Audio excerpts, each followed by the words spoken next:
मुझे सिर्फ अपने दर का मंगता बना दे या रब, बन कर रहूं मैं बंदा, मुझे बंदगी अता कर। बन कर रहूं मैं बंदा, मुझे बंदगी अता कर। जिन्होंने मुझको पाला तू रहम उन पे करना, जिन्होंने मुझको पाला तू रहम उन पे करना। बिछ जाऊं उनकी खातिर, मुझे आजिज़ी अता कर। बिछ जाऊं उनकी खातिर, मुझे आजिज़ी अता कर। मैं दीन हक का परचम लहरा दूं इस जहां में, मैं दीन हक का परचम लहरा दूं इस जहां में। तेरा दीन कर दूं गालिब, मुझे सरवरी अता कर। तेरा दीन कर दूं गालिब, मुझे सरवरी अता कर। सिद्दीक सा जिगर दे, फारूकी कर्रो फरदे, उस्मान सा गनी कर। मुझे है दरी अता कर, उस्मान सा गनी कर। मुझे है दरी अता कर। खालिद के मिसल या रब, शमशीर हक बना दे। खालिद के मिसल या रब, शमशीर हक बना दे। जाहिद बना दे या रब, मुझे बूज़री अता कर। सदर मोहतरम, उलमाए किराम, मोहतरम बुजुर्गों, नौजवान साथियों,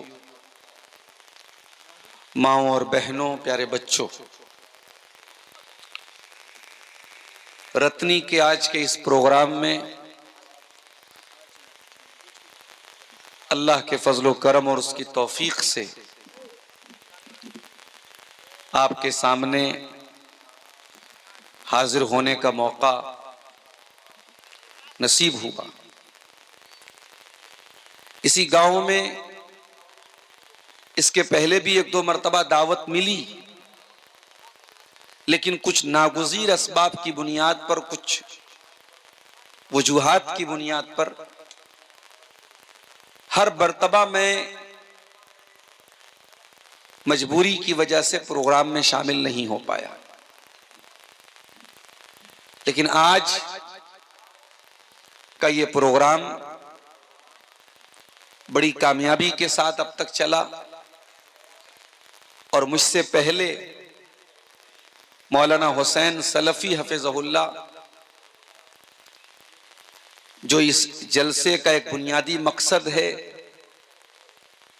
मदरसे का ताउन, मदरसे का चंदा, उस काम को मौलाना ने बड़ी खूबी के साथ निभाया और आप हजरात ने बढ़ चढ़ करके उनका ताउन भी किया। मैं तमाम भाइयों और बहनों के हक में दुआ करता हूं जिन्होंने अपने अपने ताउन से मदरसे को नवाजा है। अल्लाह उनके चंदे को, उनके दान को, उनके खैरात को कबूल फरमाए और अल्लाह मजीद तौफीक अता फरमाए। आमीन। मेरे भाइयों, खुतबे मसनूना के बाद कुरान हकीम की एक छोटी सी सूरत मैंने आपके सामने पढ़ी है। ये वो सूरत है जो हम में से अक्सर लोगों को याद है, हम नमाज में पढ़ते भी हैं, लेकिन हम इन छोटी छोटी सूरतों के माना और मतलब पर गौर नहीं करते। आज की तकरीर में कुरान करीम की छोटी सी सूरत को हम समझने की कोशिश करेंगे, इसमें क्या पैगाम दिया गया है, क्या मैसेज दिया गया है। ये जो सूरत है सूरह तब्बत यदा अबी लहब, ये कुरान की 114 सूरतों में 111 नंबर की सूरत है। इसके बाद सिर्फ 3 सूरतें हैं। सूरह इखलास है कुल हुवल्लाहु अहद, सूरह फलक है कुल औज़ु बिरब्बिल फलक, और सूरह नास है कुल औज़ु बिरब्बिन नास। और ये कुरान के बिल्कुल एंड में, कुरान के आखिर में ये सूरत है। आइए पहले इस सूरत का तर्जमा आपके सामने पेश करता हूं ताकि बात को समझने में आसानी। तब्बत यदा अबी लहबिन व तब, अबू लहब के दोनों हाथ टूट गए, बर्बाद हो गए, और अबू लहब खुद भी बर्बाद हो गया। मा अगना अन्हु मालुहु व मा कसब, ना तो अबू लहब का माल उसके काम आया, ना उसकी कमाई उसके काम आई। सयस्ला नारन दात लहब, और अन करीब ही अबू लहब जहन्नम की आग में डाला जाएगा जो भड़कने वाली आग है। वमरातुहु हम्मालतल हतब, और अबू लहब के साथ उसकी बीवी भी जहन्नम में जाएगी जो लकड़ियों को उठाने वाली है। फी जीदिहा हबलुम मिन मसद, और अबू लहब की बीवी की गर्दन में खजूर की छाल की रस्सी होगी। ये सूरत कब नाजिल हुई? अल्लाह के नबी सल्लल्लाहु अलैहि वसल्लम को जब अल्लाह ताला ने नबूवत अता की, आपको नबी बनाया गया और आप पर कुरान की एक आयत नाजिल हुई, व अनज़िर अशीरतकल अक़रबीन, ऐ नबी अपने रिश्तेदारों को, अपने करीबी लोगों को जहन्नम की आग से डराओ। अल्लाह के प्यारे नबी सफा की पहाड़ी पर चढ़े, अपने सारे खानदान के लोगों को इकट्ठा किया। सारे खानदान के लोग जब जमा हो गए, इकट्ठा हो गए, सारे लोगों को जमा करने के बाद आपने फरमाया कि ऐ लोगों, अगर मैं तुमसे ये कहूं कि इस पहाड़ के पीछे बहुत बड़ा लश्कर है जो तुम पर हमला करने वाला है, हल अंतुम मुसद्दिकिया, तो क्या तुम मेरी बात का सत्यापन कर लोगे? क्या तुम मेरी बात को सच मानोगे? क्या तुम मेरी बात की तस्दीक करोगे? सारे लोगों ने बैक जुबान कहा, हाँ ऐ मोहम्मद, हम आपकी बात को सच मान लेंगे, क्योंकि आज तक हमने आपको झूठ बोलते हुए नहीं देखा है। मा जर्रबना का इल्ला सिद्का, हमने जब भी आपको देखा, आपको सच बोलते हुए देखा, कभी झूठ बोलते हुए नहीं देखा। इसलिए अगर आप ये बोलेंगे एक लश्कर हमला करने वाला है, हमें कोई डाउट नहीं होगा, कोई संदेह नहीं होगा, हम फौरन मान लेंगे। आपने फरमाया, ऐ मेरे खानदान के लोगों, ऐ मेरे दादा की औलाद, ऐ मेरे परदादा की औलाद, ऐ बनी हाशिम, ऐ बनी अब्द मनाफ, ऐ बनी अब्दुल मुत्तलिब, कान खोल करके सुन लो, मैं अल्लाह का आखिरी नबी हूं, मैं अल्लाह का अंतिम संदेशता हूं, लास्ट मैसेंजर हूं, आखिरी नबी हूं, ला इलाहा इल्लल्लाह का पैगाम लेके आया हूं। ये कलमा अपनी जबान से निकाल दो, एक अल्लाह की इबादत का इकरार कर दो, मैं गारंटी लेता हूं तुम कामयाब हो जाओगे। ऐ मेरे खानदान के लोगों, ला इलाहा इल्लल्लाह पढ़ दो, तुम कामयाब हो जाओगे। व तमलिकुल अरब वल अजम, और अरब व अजम के मालिक बन जाओगे। और अगर तुम मेरे ऊपर ईमान नहीं लाए, मैं बहुत बड़े अजाब की से तुमको डराने आया हूं, बहुत बड़ा अजाब तुम पर आने वाला है। नबी ने अपना मैसेज दे दिया, अपना संदेश दे दिया, लोगों ने चुपचाप सुन लिया, लोग जाने लगे। उन्हीं में एक आपका चचा अबू लहब भी था। उसने कहा, तब्बन लका या मोहम्मद, ऐ मोहम्मद तेरे लिए बर्बादी हो, अलिहाजा जमातना, क्या तूने हमको इसीलिए यहां बुलाया था? इस्लाम के रास्ते में सबसे पहला रोड़ा अटकाने वाला और नबी अकरम की दावत पर सबसे पहला हमला करने वाला अगर कोई था तो आपका चचा अबू लहब था।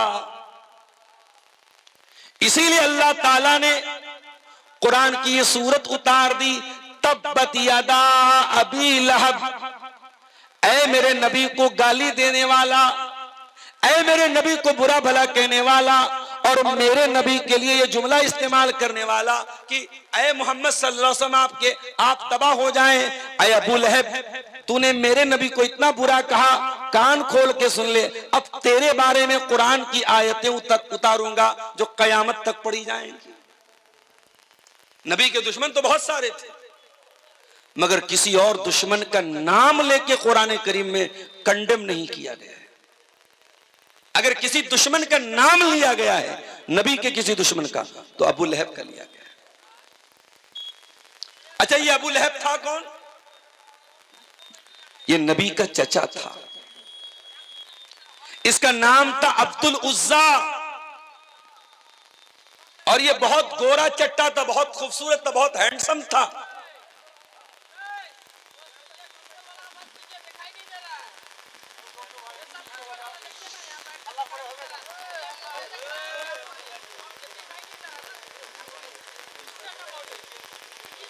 नीचा कर दो भाई, नीचा कर दो, कहे डिस्टर्ब हो रहा है, स्टैंड नीचा कर दो।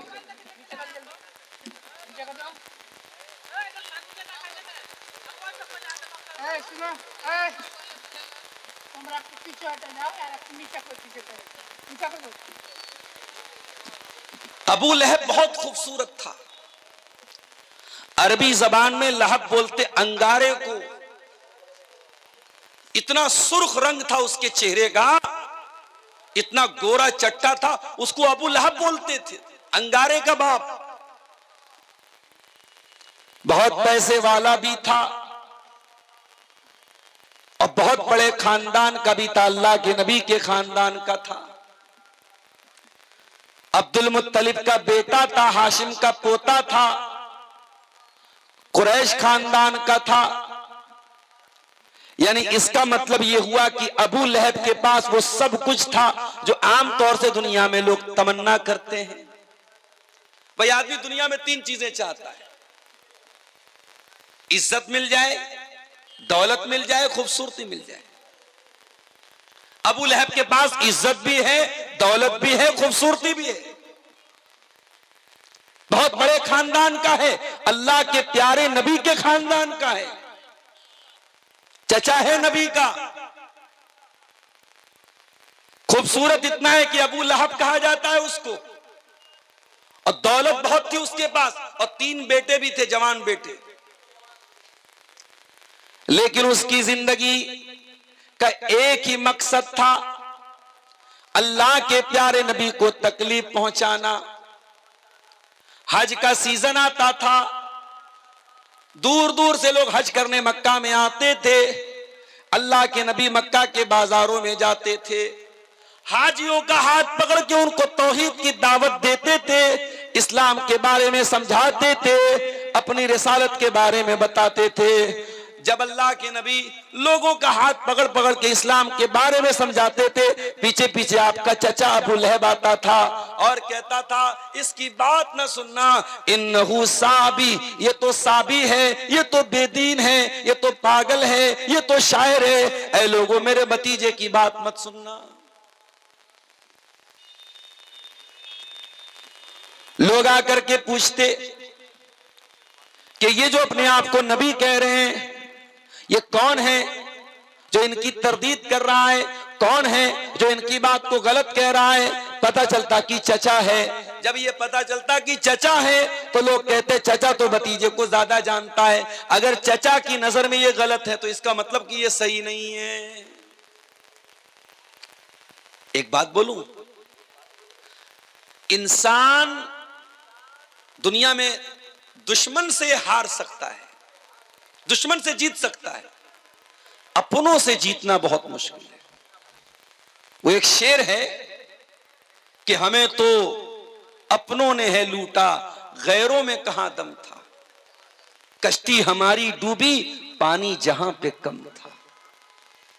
और अरबी का एक शेर है, वह जुल्म ज़विल क़राबति अशद्दु मज़ाज़तन अलन नफ्स मिन वक़्तिल हिसामिल मुहन्नदी, कि जब अपना कोई करीबी हमला करता है तो ज्यादा तकलीफ होती है।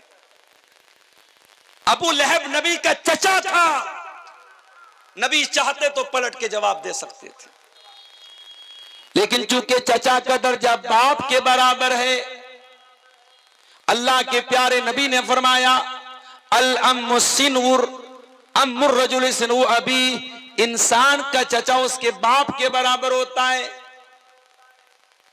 चचा का एक मर्तबा होता है, इसलिए बच्चों को के दिलों में चचा का और बड़े अब्बा का, ताया का एहतराम पैदा करो। हमारे यहाँ जब से नया कल्चर आया है, चचा को भी अंकल बोला जाता है, खालू को भी अंकल बोला जाता है, मामू को भी अंकल, सब अंकल हो गए।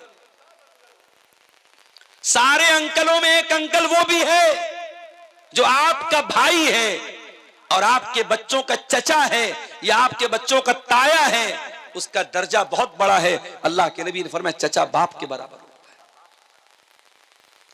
नए कल्चर में सब आंटी हैं, खाला भी आंटी, मामी भी आंटी, चची भी आंटी, सब आंटी हैं। लेकिन ये बात याद रखो, सारी आंटियां एक तरफ हैं और मां की बहन का दर्जा, जिसको खाला बोलते हैं, आपके यहां भी खाला ही बोलते होंगे, कहीं की मौसी बोलते हैं।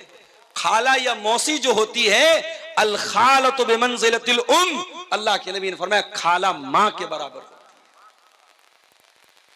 नबी जवाब दे सकते थे, चचा था। मेरे नबी तो वैसे भी गाली का जवाब गाली से नहीं देते थे। एक मर्तबा अल्लाह के नबी बैठे हुए थे, यहूदी वहां से गुजरे, यहूदियों ने शरारत की और कहा अस्सलामु अलैकुम, ऐ मोहम्मद सल्लल्लाहु अलैहि वसल्लम आपके ऊपर मौत आ जाए, हलाक हो जाएं, तबाह हो जाएं आप। हजरत आयशा वहीं पर पर्दे के अंदर मौजूद थी, उन्होंने सुन लिया। हजरत आयशा के सामने उनके नबी को बुरा भला कहा जाए, वो कैसे बर्दाश्त कर सकती थी। हजरत आयशा ने फौरन पलट के जवाब दिया वालेकुमुस्सलाम वल्लानतु, ऐ यहूदियों तुम पर मौत आए, तुम पर लानत बरसे। नबी ने फरमाया या आयशा महलन या आयशा, ऐ आयशा इतने तैश में आने की क्या जरूरत थी, इतने गुस्से में आने की क्या जरूरत थी। ऐ आयशा अपने आप को थोड़ा ठंडा रखो, थोड़ा अपने आप को नरम बनाओ, इतने जज्बात में आने की क्या जरूरत थी। हजरत आयशा ने फरमाया ऐ अल्लाह के नबी क्या आपने सुना नहीं, उन्होंने क्या कहा था, उन्होंने आपको सलाम नहीं किया था, उन्होंने अस्सलामु अलैकुम कहा था, उन्होंने बद्दुआ की थी आपके ऊपर। आपने फरमाया ऐ आयशा मैंने सुना था और मैंने जवाब भी दे दिया था। जब उन्होंने अस्सलामु अलैकुम कहा था तो मैंने व अलैकुम कहा था। उन्होंने कहा अस्सलाम वालेकुम, तुम पर मौत आए। मैंने कहा वालेकुम, सेम टू यू, तुम पर भी आए। मैंने जवाब दे दिया। तो मेरे नबी का जवाब देने का तरीका भी ये था, गाली का जवाब कभी गाली से आपने नहीं दिया। तो जब दुश्मन को आप गाली का जवाब गाली से नहीं देते थे, तो यहां तो अपना चचा था, चचा आपको तकलीफ पहुंचा रहा है। और अबू लहब की बीवी जो आपकी चची थी, नाम नोट कर लो, उम्मे जमील नाम था, बड़े बाप की बेटी थी। अबू लहब की बीवी थी, बहुत बड़े बाप की बेटी थी, कुरैश खानदान के बहुत बड़े खानदान की बेटी थी। वो इतने ऊंचे दर्जे पर होने के बावजूद अपने शौहर का साथ देती थी अल्लाह के नबी के साथ दुश्मनी करने में। जब अल्लाह के नबी कुरान सुनाते थे, जब अल्लाह के नबी दीन की बातें करते थे, तो ये इतनी कमबख्त थी, इतनी जालिम थी, ये कहती थी मुज़म्ममन आसैना व दीनहु कलैना, ऐ अपने आप को मोहम्मद कहने वाले, हम तुझे मोहम्मद नहीं मानते, हम तुझे मुज़म्मम मानते हैं। अल्लाह के नबी का नाम मोहम्मद था सल्लल्लाहु अलैहि वसल्लम। मोहम्मद मतलब जिसकी प्रशंसा की जाए, जिसकी तारीफ की जाए। इसलिए हमारे हिंदू भाइयों की किताबों में भी हमारे नबी का नाम नराशंस आया है। नराशंस मतलब वो नर जिसकी प्रशंसा की जाए। तो अल्लाह के नबी का नाम ऐसा था कि नाम ही से तारीफ झलकती थी। तो ये कमबख्त जो थी, ये नबी का नाम नहीं लेती थी, मोहम्मद नहीं कहती थी, मुज़म्मम कहती थी। मोहम्मद मतलब जिसकी तारीफ की जाए, और मुज़म्मम मतलब जिसकी बुराई की जाए, वो नबी को मुज़म्मम कहती थी। ये दोनों मियां बीवी नबी की दुश्मनी करते थे, इस्लाम की दुश्मनी करते थे, नबी को तकलीफें पहुंचाते थे। अल्लाह के नबी चचा का रिश्ता का लिहाज करते थे, और अल्लाह के नबी कभी पलट के जवाब भी नहीं देते थे।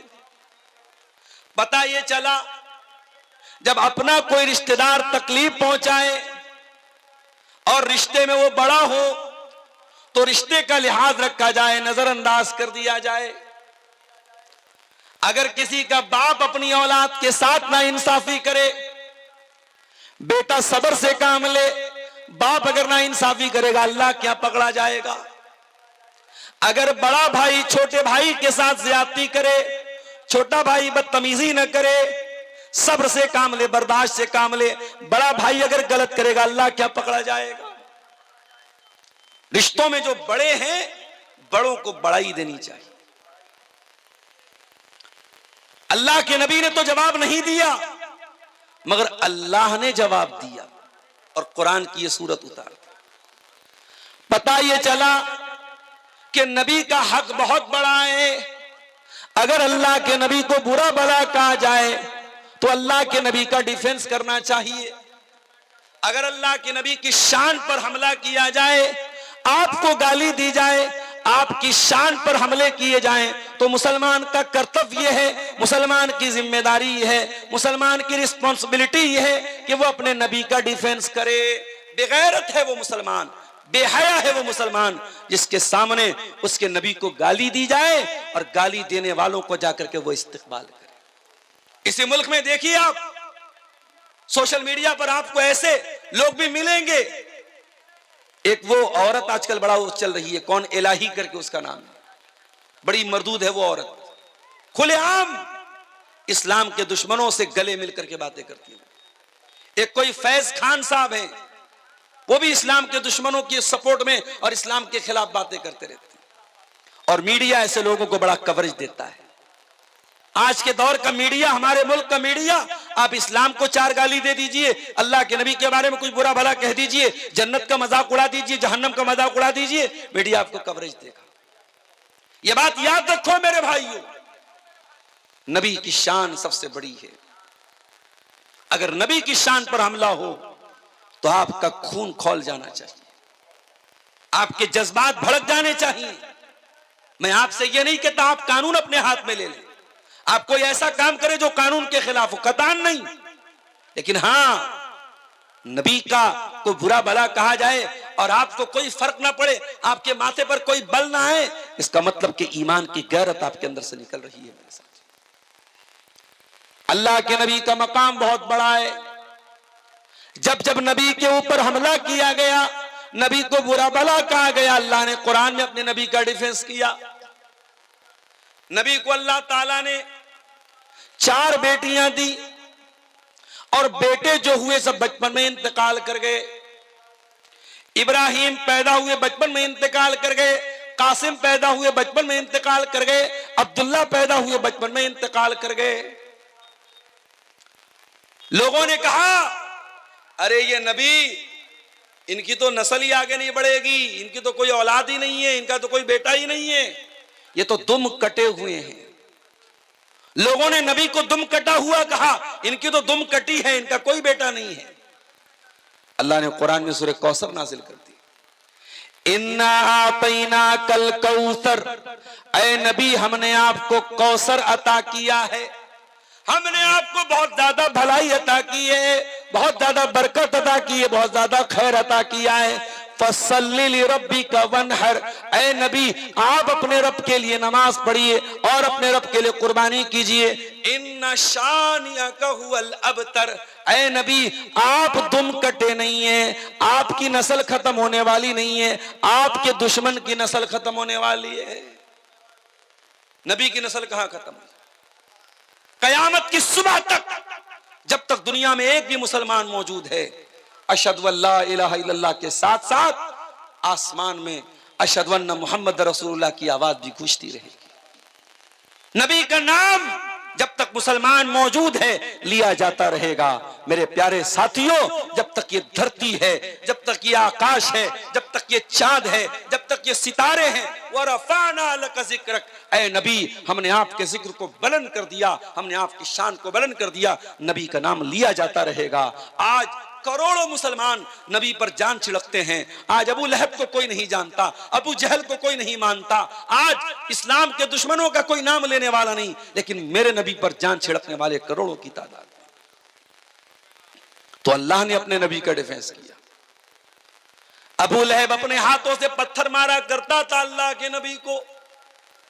अल्लाह ने फरमाया तब्बत यदा अबी लहब व तब, ऐ मेरे नबी पर पत्थर मारने वाले अबू लहब, तेरे दोनों हाथ टूट जाएं, तेरे दोनों हाथ बर्बाद हो जाएं, जिन हाथों से तू मेरे नबी को तकलीफ पहुंचाया करता था।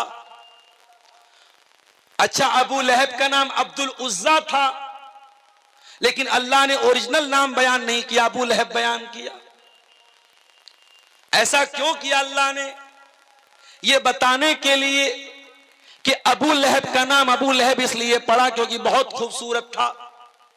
लेकिन ये लोगों, अबू लहब को अल्लाह ताला जहन्नम की आग में डालेगा और जहन्नम की आग का अंगारा बन जाएगा। हकीकत में वो अबू लहब बन जाएगा, अंगारे का बाप बन जाएगा। नाम उसका कुछ और था, अब्दुल उज्जा नाम था, मगर कुरान में अल्लाह ने उसका ओरिजिनल नाम नहीं लिया, जो डुप्लीकेट नाम था, जो सरनेम था, जिस नाम से वो मशहूर था, वही नाम अल्लाह ताला ने कुरान में लिया। उसके बाद फरमाया मा अगना अन्हु मालुहु व मा कसब,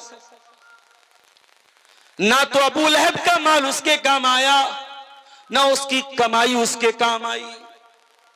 बहुत पैसे वाला था, लेकिन न कब्र में अल्लाह के अजाब से उसका पैसा उसको बचाएगा, न कयामत के दिन अल्लाह के अजाब से उसका माल उसको बचाएगा। ऐ रतनी वालो, माल कमाओ मना नहीं करता, पैसा कमाओ मैं मना नहीं करता, मगर याद रखो अगर तुमने ये पैसा मस्जिदों में खर्च नहीं किया, मदरसों में खर्च नहीं किया, यतीमों पर खर्च नहीं किया, गरीबों पर खर्च नहीं किया, ये पैसा कल आखिरत में तुम्हारे कोई काम नहीं आएगा। मरोगे सब बाल बच्चों के लिए छोड़ के जाओगे, 2 गज जमीन मिलेगी, उससे ज्यादा कुछ नहीं मिलेगा। और कब्र में मुनकर नकीर आएंगे तो नोटों की गड्डी नहीं दे पाओगे, खाली हाथ दुनिया से जाओगे। कयामत के दिन अल्लाह ताला जिन बंदों का नाम अमाल बाएं हाथ में देगा, जो फेल हो जाएंगे, जो नाकाम हो जाएंगे, कुरान कहता है जब बाएं हाथ में नाम अमाल मिलेगा तो क्या कहेंगे?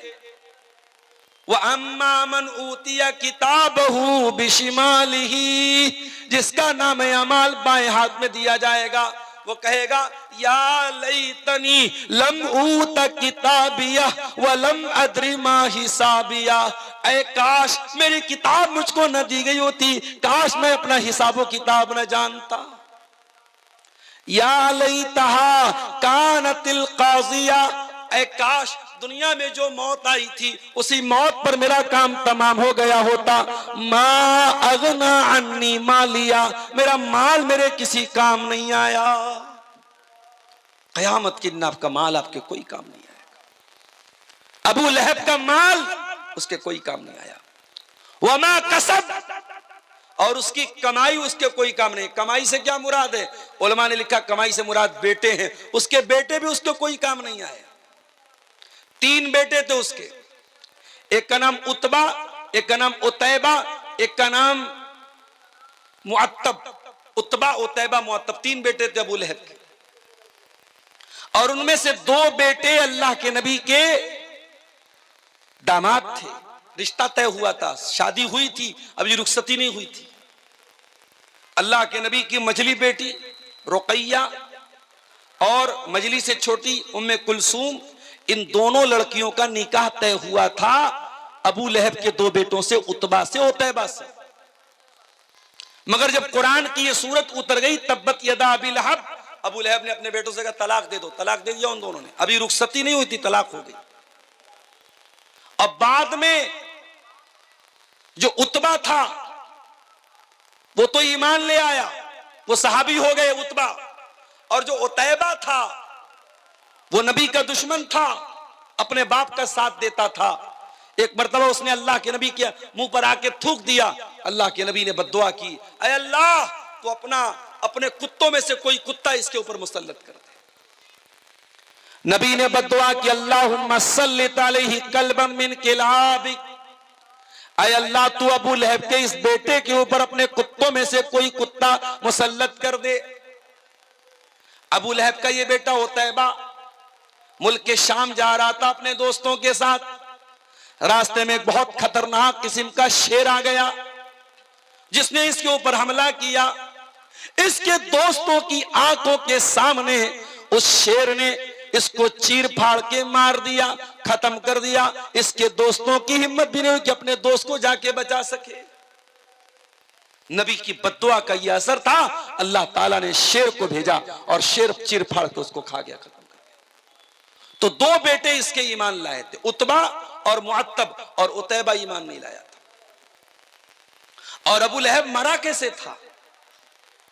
उसको चर्म रोग हो गया था, एक बहुत खतरनाक बीमारी होती थी स्किन की, पूरे बदन में फोड़े निकल जाते थे, उसको आदसा बोलते थे। उसको आदसा की बीमारी हो गई। और जैसे कोरोना में हमने देखा कि बाप को कोरोना हुआ है और बेटे अपने बाप की लाश को छूने को तैयार नहीं। हमारे बनारस में गंगा घाट पे गैर मुस्लिम आते थे, अपने बाप की लाश छोड़ के चले जाते थे। कितने मुसलमानों ने उन गैर मुस्लिमों की आग को जाकर के चिता दी और उसको जलाया। आज कोरोना में हम वो जो हालात देख रहे थे, अबू लहब के साथ वही हालात। अबू लहब का इंतकाल हुआ, कोई बेटा छूने को तैयार नहीं बाप को। बदबू आ रही थी बहुत खतरनाक उसकी बॉडी से। बड़ी मुश्किल से जमीन में गड्ढा खोद के उसकी लाश को फेंका गया। ये अंजाम दुनिया में हुआ और आखिरत में इससे बुरा अंजाम होने वाला है। तब्बत यदा अबी लहब व तब, अबू लहब के दोनों हाथ टूट गए, अबू लहब बर्बाद हो गया। मा अगना अन्हु मालुहु व मा कसब, न उसका माल उसके काम आया, न उसकी कमाई उसके काम आई, न उसके बच्चे उसके काम आए। सयस्ला नारन ज़ात लहब, और ये अबू लहब अन करीब ये जहन्नम में जाएगा, जहन्नम की आग में जाएगा। ज़ात लहब, जो भड़कने वाली है। अच्छा, आग का तो काम ही है भड़कना। अभी आप लोगों ने न्यूज देखी सऊदी अरब की, हैदराबाद के कुछ जायरीन एक बस में जा रहे थे, शायद मक्का से मदीना जा रहे थे वो, और बस जाकर के एक ऐसी गाड़ी से जाकर के टकरा गई जिसमें डीजल भरा हुआ था, और ऑन द स्पॉट बस के सारे मुसाफिरीन का इंतकाल हो गया, सब जल के मर गए, क्योंकि डीजल था सामने वाले, जब गाड़ी लड़ी है डीजल जो है खतरनाक होता है, आग लगी, सब जल के मर गए।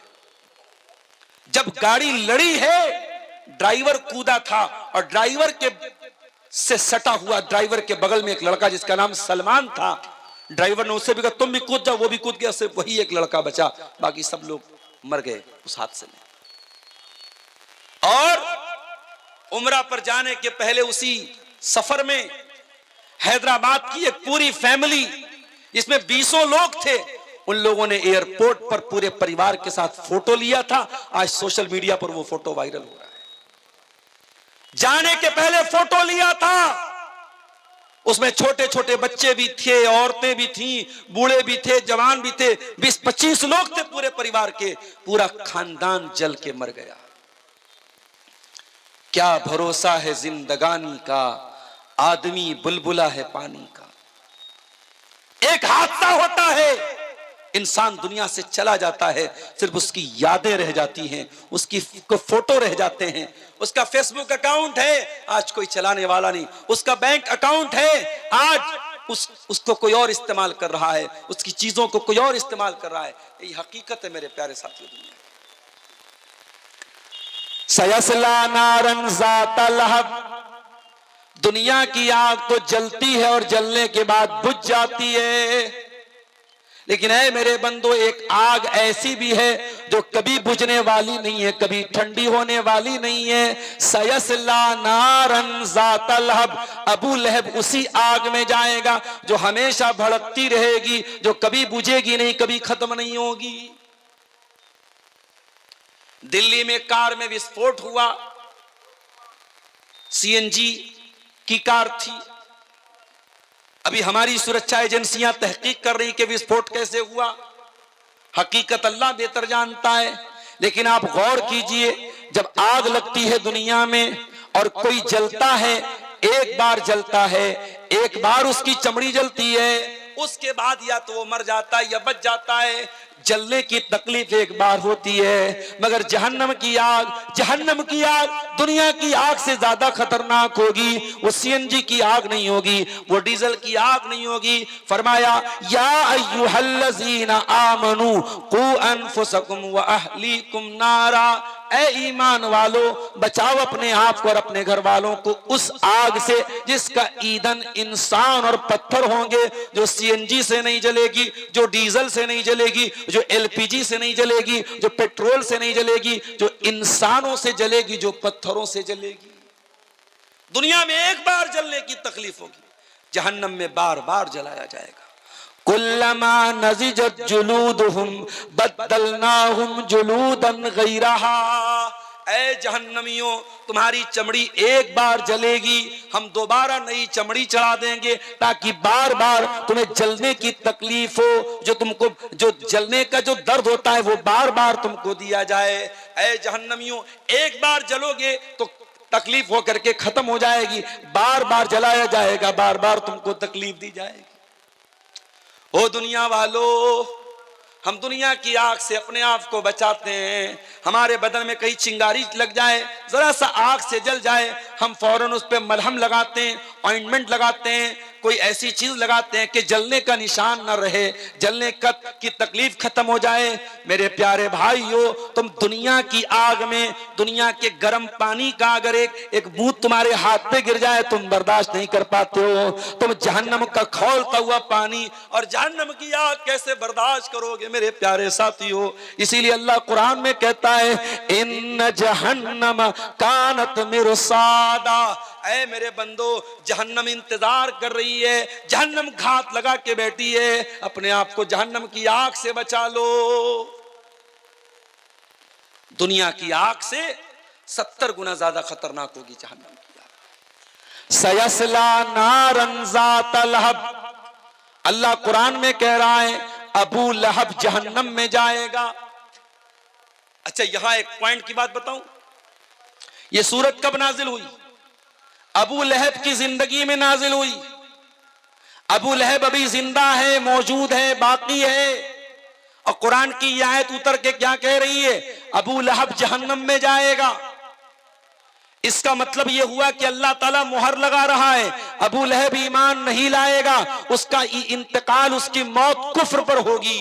और दुनिया ने देखा अबू लहब ईमान नहीं लाया, ना तो ईमान लाया, न ईमान लाने का कभी ख्याल उसके दिल में पैदा हुआ। अबू लहब कभी ईमान नहीं लाया। इसका मतलब यह हुआ कि कुरान की आयत अल्लाह ताला के कलाम होने की दलील है। कुरान की आयत बता रही है कि कुरान अल्लाह का कलाम है। कुरान जो बात कह रहा है 100% सच्ची साबित हो रही है। कुरान ने कहा कि अबू लहब जहन्नम में जाएगा, तो वाकई में अबू लहब जहन्नम में जाएगा, क्योंकि अबू लहब ईमान नहीं लाया, कुफ्र के ऊपर उसका खात्मा हुआ। अच्छा, अबू लहब कौन था? नबी का चचा था। आज हमारे यहाँ बिरादरी पर बड़ा नाज होता है। आपके यहाँ तो एक ही बिरादरी है, शेरशाबादी है, सुरजापुरी है। हमारे यहाँ अंसारी हैं, शेख हैं, सिद्दीकी हैं, फलाने हैं, डकाने, बड़ी बिरादरी हमारे यूपी और जो है उधर उत्तर प्रदेश में चलती है। बिरादरी पर बड़ा नाज है। साहब हम तो सैयद हैं। सैयद कौन है? रसूल के खानदान के। शराब पियो, जिना करो, दाढ़ी मुंडाओ, औरतें बेहयाई करे, सैयद हैं हम तो रसूल के खानदान के। याद रखो मेरे प्यारे साथियों, ईमान नहीं लाया तो अबू लहब जो नबी का चचा था वो जहन्नम में गया। हजरत नूह अलैहिस्सलाम का बेटा अपने बाप पर ईमान नहीं लाया तो वो भी दुनिया में डूबा और आखिरत में भी डूबेगा।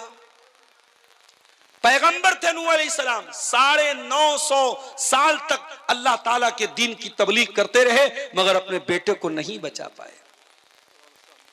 बगावत पर हो आमादा तो डूबे नूह का बेटा, बगावत पर हो आमादा तो डूबे नूह का बेटा, यहां नामो नसब की बरतरी से कुछ नहीं होता।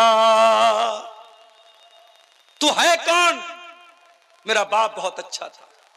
अल्लाह क्या ये नहीं पूछा तेरा बाप कैसा था? अल्लाह क्या ये पूछा जाएगा तू कैसा है? तेरा ईमान है कि नहीं? तेरा अकीदा सही है कि नहीं? तेरा कैरेक्टर सही है कि नहीं? तेरा अमल सही है? तेरा पूछा जाएगा, तेरे बाप का नहीं पूछा जाएगा। बाप पे नाश करना बंद कर दो, खानदान पे नाश करना बंद कर दो मेरे साथी। अबू लहब कौन?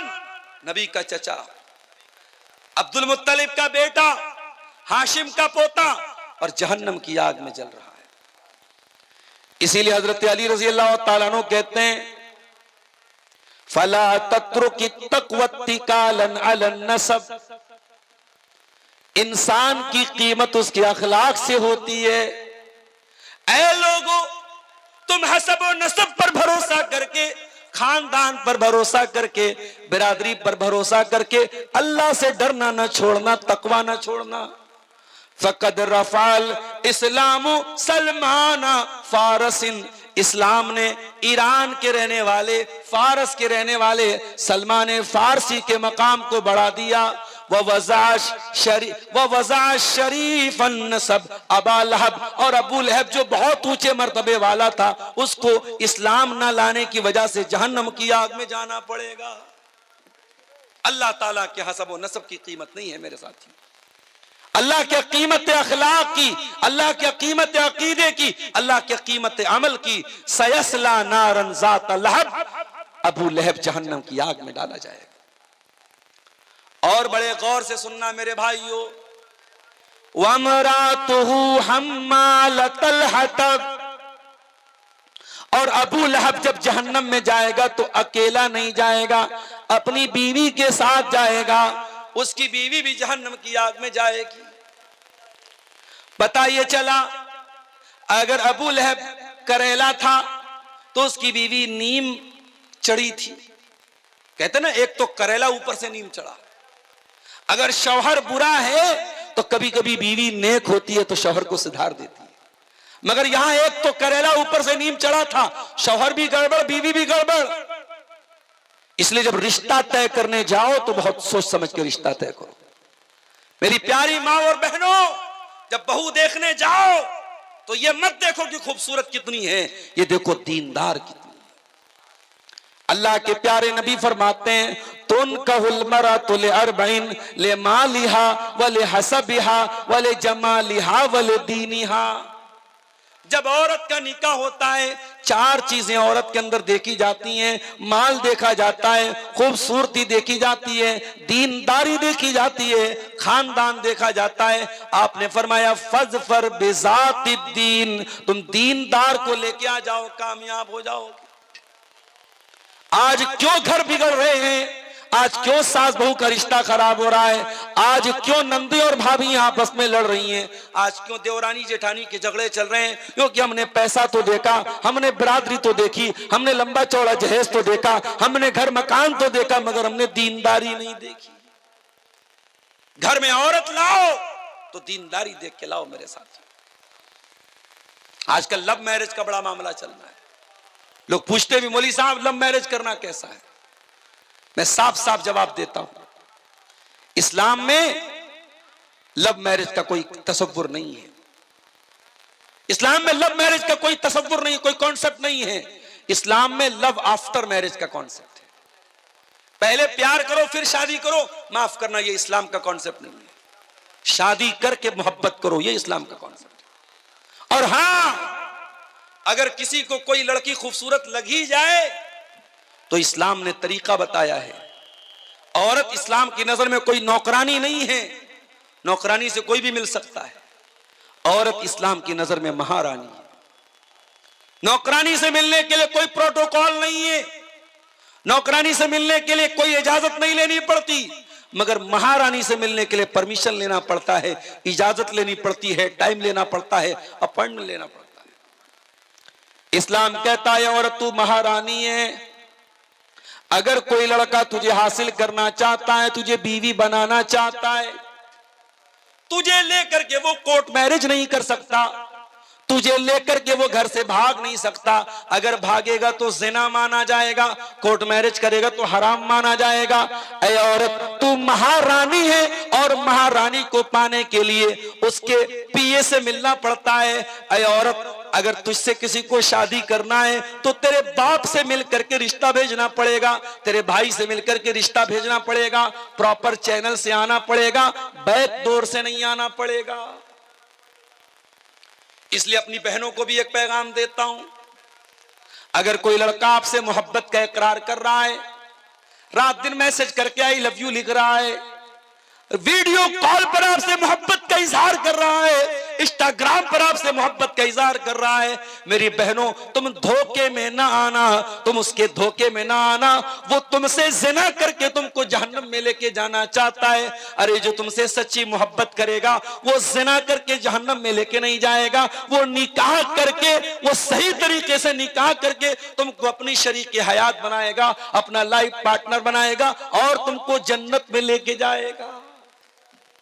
अब ये तुम सोच लो मेरी बहनों कि तुम्हें अपनी जिंदगी में साथी कैसा चाहिए, जन्नत में लेके जाने वाला हम सफर चाहिए या जहन्नम में लेके जाने वाला साथी चाहिए। अब तुम तय कर लो, तुम्हें क्या करना है। अबू लहब बर्बाद हुआ और उसकी बर्बादी के पीछे उसकी ये बीवी का भी रोल था।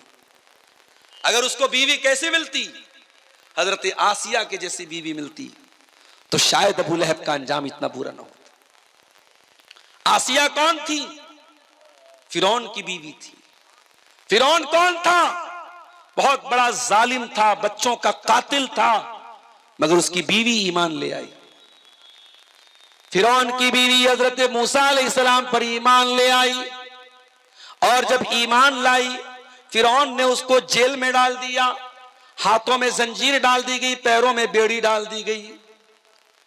अल्लाह की ये बंदी अपने रब पर ईमान लाने की सजा में अपना महल छोड़कर, अपने तख्तो ताज को छोड़कर, अपनी आरामदेह गद्दी को छोड़ के आज कैद खाने में है, जेल खाने में है। उसके हाथों में जंजीरें डाली गई हैं, उसके पैरों में जंजीरें डाली गई हैं, पूरा बदन लहू लुहान है। और अल्लाह की वो बंदी फिरौन के जेल खाने से दुआ करती है और उसकी दुआ को अल्लाह ताला कुरान में बयान करता है। ज़रबल्लाहु मसलन लिल्लज़ीना आमनु इम्रात फ़िरऔन। ऐ ईमान वालो, मैं तुम्हारे लिए मिसाल बयान कर रहा हूँ, तुम्हारे लिए आइडियल बना रहा हूँ, तुम्हारे लिए आदर्श बना रहा हूँ फ़िरऔन की बीवी आसिया को।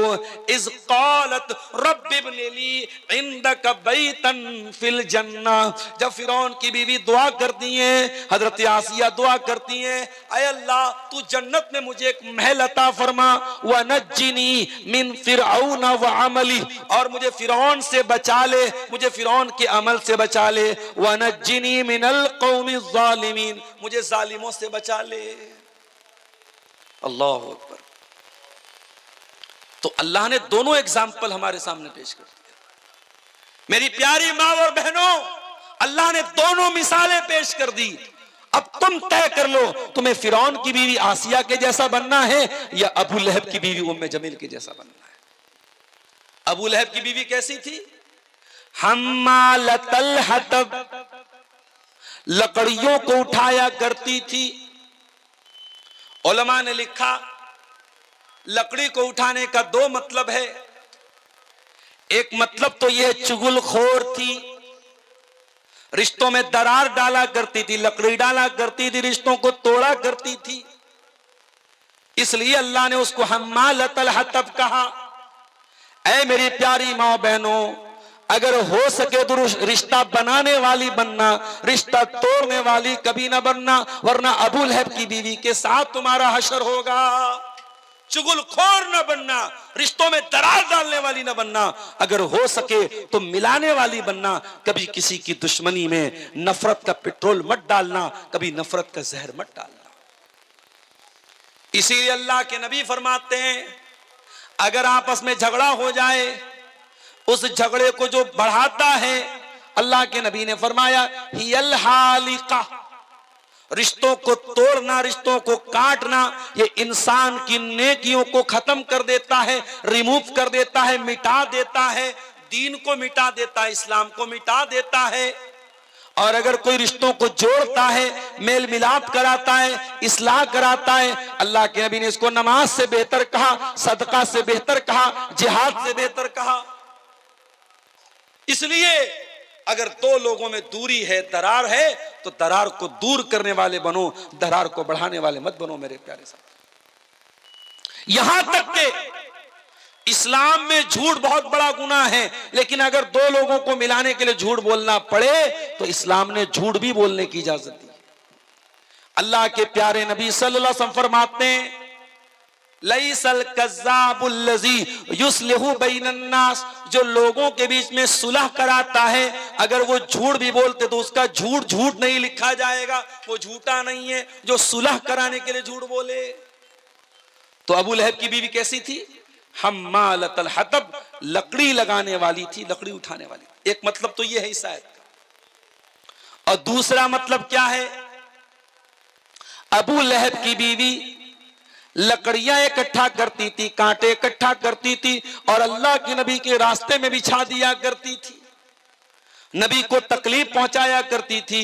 इसीलिए कुरान जब उसका नाम लेता है, कुरान जब उसका जिक्र करता है तो क्या कहता है? वमरातुहु हम्मालतल हतब, अबू लहब की बीवी भी जहन्नम में जाएगी जो लकड़ी इकट्ठा करने वाली थी। अबू लहब की बीवी के पास एक बहुत बड़ा हार था। हार समझते ना, हार, नेकलेस, मोतियों का हार था। वो इतनी कमबख्त थी, उसने अपने मोतियों के हार को बेच दिया और कहा कि इसको बेच करके मैं इस्लाम के खिलाफ इस्तेमाल करूंगी, मोहम्मद रसूलुल्लाह के खिलाफ इस्तेमाल। अल्लाह अकबर। जब नबी चंदे की अपील करते थे, औरतें अपने जेवरात भेजती थी इस्लाम की मदद करने के लिए। और ये देखो कितनी जालिम औरत थी, ये अपना मोतियों का हार क्यों बेच रही है? इस्लाम के खिलाफ इस्तेमाल करने के लिए, अल्लाह के नबी के खिलाफ इस्तेमाल करने। कुरान कहता है फी जीदिहा हब्लुम मिन मसद, ऐ अबू लहब की बीवी, तूने अपने गले के हार को इस्लाम के खिलाफ इस्तेमाल किया था, तूने मोहम्मद रसूलुल्लाह के खिलाफ इस्तेमाल किया था। ऐ अबू लहब की बीवी, कल कयामत के दिन तेरे गले में खजूर की छाल की रस्सी डाल के तुझको जहन्नम में डाला जाएगा। हब्लुम मिन मसद, खजूर की छाल की रस्सी डाल के तुझे जहन्नम की आग में डाला जाएगा। और बाज उलमा ने लिखा कि खजूर की छाल की नहीं, लोहे की जंजीर इसकी गर्दन में डाली जाए। सुम्मा फी सिलसिलतिन ज़रूहा सबऊन ज़िराअन फस्लुकू, 70 गज लंबी जंजीर जिससे जहन्नमियों को जकड़ा जाएगा, वो अबू लहब की बीवी उम्मे जमील के गले में डाली जाएगी और उस जंजीर उसके गले में डाल के उसको जहन्नम में डाला जाएगा। पता ये चला कि अगर शौहर के गलत कामों में बीवी सपोर्ट करती है तो बीवी का भी वही अंजाम होगा तो शौहर का अंजाम होगा। इसलिए खबरदार, कभी गलत काम में किसी का सपोर्ट मत करो। अगर हो सके तो अच्छे कामों में सपोर्ट करो और नहीं कर सकते तो कम से कम बुराई में सपोर्ट मत करो। कुरान एक उसूल बताता है, तावनु अलल बिर्रि वत्तक़वा वला तावनु अलल इस्म वल उद्वान। नेकी के कामों में, तकवा के कामों में एक दूसरे की मदद करो और गुनाह के कामों में, ज़्यादती के कामों में एक दूसरे की मदद न करो। अबू लहब की बीवी क्यों बर्बाद हुई? अपने शौहर का गलत काम में सपोर्ट करने की वजह से। तो ये कुरान की एक छोटी सी सूरत थी जिसमें सिर्फ 5 आयतें हैं। इन 5 आयतों की तफसीर और इसका माना और मतलब मैंने आपके सामने बयान किया है। कुरान की ये छोटी सी सूरत हमें ये मैसेज दे रही है कि हम अबू लहब के जैसे न बने, हम इस्लाम की मदद करने वाले बने, इस्लाम का सपोर्ट करने वाले बने। कयामत की सुबह तक जब तक कुरान पढ़ा जाता रहेगा तब्बत यदा अबी लहब भी पढ़ी जाएगी और ये सूरत दुनिया को ये पैगाम देगी कि ऐ दुनिया वालों, अगर हो सके तो तुम अबू बकर के साथ खड़े होना, उमर फारूक के साथ खड़े होना, उस्मान गनी के साथ खड़े होना, तुम अबू लहब के साथ खड़े मत होना। इस्लाम के खिलाफ अपनी एनर्जी को इस्तेमाल मत करना, इस्लाम के खिलाफ अपनी ताकत को इस्तेमाल मत करना। मेरे प्यारे साथियों, अभी जब मैं पटना से आ रहा था आपके बीच में, 5-6 किलोमीटर पहले एक जगह मेला लगा हुआ था। हमारे कोई गैर मुस्लिम भाइयों का मेला था, उनका मंदिर भी वहां था, मंदिर के पास मेला लगा हुआ था। मैंने देखा बड़ा जाम लगा हुआ है, तो मैंने किसी से पूछा भाई क्या मामला है? किसी ने कहा कोई लड़का किसी लड़की को लेके भाग गया है। तो ये लड़का लड़की को जो लेके भागता है, हम कभी कभी सीमांचल के कुछ जलसों में भी ये सिचुएशन हम देखते हैं कि साहब जलसों में भी कभी कभी शोर उठता है, क्या हुआ, कोई लड़का किसी लड़की को लेके भाग गया। तो मुझे ऐसा लगता है कि कहीं ना कहीं जो कल्चर हमारे गैर मुस्लिम भाइयों का है, उनके यहाँ मेले ठेले का जो कल्चर है, वो कल्चर हमारे यहाँ जलसों में भी एक मेले ठेले का माहौल बना लिया जाता है। उनके यहाँ भी लड़के लड़कियां सब बाजार में घूम रहे, हमारे यहाँ भी जलसों में बाजारों में घूमते रहते हैं, और ये जो मामलात उनके यहाँ होते वो हमारे यहाँ भी होते हैं। मेरे प्यारे साथियों, हमें और आपको ये सोचना चाहिए कि हम अबू लहब के मिशन को आगे बढ़ा रहे हैं या अबू बकर सिद्दीक के मिशन को आगे बढ़ा रहे हैं। आज बुराइयों का ऐसा माहौल है मेरे प्यारे साथियों कि अल्लाह की पनाह है, दिन ब दिन बुराइयां बढ़ रही हैं, और ऐसे माहौल में हमारे लिए आइडियल अगर कोई लोग हैं तो नबी के सहाबा हैं। मेरे प्यारे साथी, अल्लाह के नबी सहाबा के साथ बैठे हुए हैं। आपने फरमाया जो आदमी दुनिया में नमाज पढ़ेगा, जन्नत में उसके लिए अलग से एक गेट होगा, बाबू सला, वो उस गेट से जन्नत में दाखिल होगा। जो दुनिया में बहुत ज्यादा सदका खैरात करेगा, उसके लिए जन्नत में एक अलग गेट होगा, बाबू सदका, वो बाबू सदका से जन्नत में जाएगा। जो दुनिया में बहुत ज्यादा नफिल रोजा रखेगा, उसके लिए जन्नत में एक दरवाजा होगा, बाबू रैयान, वो बाबू रैयान से जन्नत में दाखिल होगा। जन्नत के 8 दरवाजे होंगे। नबी ने फरमाया 8 दरवाजे से अलग अलग नेकी करने वाले लोग जाएंगे। हजरत अबू बकर सिद्दीक ने कहा, ऐ अल्लाह के नबी, क्या कोई ऐसा भी होगा, कोई ऐसा अल्लाह का कुछ नसीब बंदा भी होगा जिसको 8 दरवाजों से बुलाया जाए, जो सदका खैरात भी खूब करने वाला हो, नमाज भी खूब पढ़ने वाला हो, अल्लाह की राह में जिहाद करने वाला भी हो, रोजा रखने वाला भी हो। ऐ अल्लाह के नबी, क्या कोई ऐसा भी होगा जिसको 8 दरवाजे से बुलाया जाएगा? आपने फरमाया हाँ, ऐसे भी लोग होंगे। वो अर्जू अन तकून मिनहुम, और ऐ अबू बकर, मुझे उम्मीद है कि उन खुश नसीबों में से तुम भी होगे। मेरे प्यारे साथियों, अबू बकर सिद्दीक का मिजाज ऐसा था। आज हम दुनिया के लिए कंपटीशन करते हैं। अगर हमारे भाई के पास दौलत है तो हमारे पास भी दौलत आ जाए, उसके पास 2 मंजिला घर है, हमारे पास भी 2 मंजिला घर आ जाए, उसके पास अगर शोहरत है, इज्जत है, दौलत है, हमारे पास भी आ जाए। हम दुनिया के लिए कंपटीशन करते हैं। मेरे प्यारे साथियों, हमें आखिरत के लिए कंपटीशन करना चाहिए। कुरान कहता है वफी ज़ालिका फलयतनाफसिल मुतनाफिसून, मेरे बंदो तुम्हें एक दूसरे से आगे बढ़ने की कोशिश करनी चाहिए। जन्नत के लिए, जन्नत के बारे में तुम्हें मुकाबला करना चाहिए, उसमें तुम्हें प्रतिस्पर्धा करना चाहिए, उसमें तुम्हें मुकाबला करना चाहिए। एक मर्तबा अल्लाह के नबी साहबा के साथ बैठे हुए थे, हजरत अबू बकर सिद्दीक रज़ी अल्लाह तआला अन्हु भी मौजूद थे। आपने पूछा मन अतमा मिनकुमुल यौम मिस्कीना, कौन है तुम में से जिसने आज किसी गरीब को खाना खिलाया है? हजरत अबू बकर सिद्दीक ने हाथ उठाया, कहा अल्लाह के नबी मैंने आज एक गरीब को खाना खिलाया है। फिर आपने फरमाया मन अस्बह मिनकुमुल यौम साइमन, कोई है तुम में से जो आज रोजा रख के आया है? अबू बकर सिद्दीक ने अपना हाथ उठाया, अल्लाह के नबी आज मैं रोजे की हालत में हूं। फिर आपने पूछा मन आदा मिनकुमुल यौम मरीजा, क्या कोई ऐसा भी है जो किसी मरीज की अयादत करके आया हो?